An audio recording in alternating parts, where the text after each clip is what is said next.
They say the devil doesn't come to you with a pitchfork and horns. He comes to you as everything you've ever wished for. In the corporate world, he comes as the mentor who sees your potential. The one who pulls you aside and tells you that you're destined for the C-suite. My devil's name was Elias. And the scariest part wasn't how he ruined my career. It was that he smiled the entire time he was doing it. That I was 27. Hungry. Ambitious. Naive. Elias was the VP of operations, charismatic, untouchable, the guy everyone wanted to be. When he handed me the Phoenix project, I thought I had made it. He told me the accounts were messy, that the previous manager was incompetent, and he needed someone sharp to clean it up before the quarterly audit. I trust you, he said. That was the hook.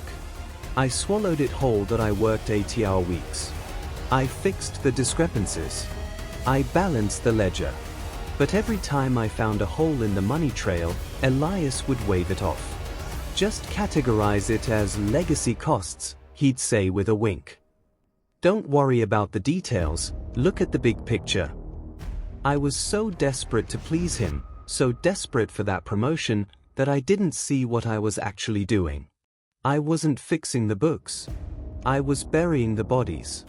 I was putting my digital signature on his embezzlement. The betrayal didn't happen in the shadows. It happened under the fluorescent lights of the boardroom, in front of the entire executive committee. When the auditors flagged the missing $2 million, I looked to Elias for support. I waited for him to explain the legacy costs. Instead, he looked at me with a look of perfect, practiced disappointment. I had no idea, he told the CEO. I trusted him to manage the project. I never authorized these transfers. He didn't just throw me under the bus. He was driving it. I was fired on the spot. Threat of legal action. My reputation incinerated in 30 seconds. As security escorted me out, I looked back at the glass wall of the conference room. Elias was there. And for a split second, before he turned away, he smiled. A small, tight smile.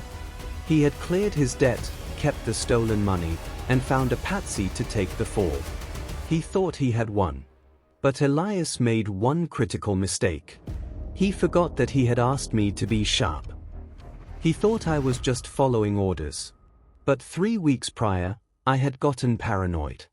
I had started auto-forwarding every email, every fix this instruction, and every shady authorization to a hidden server.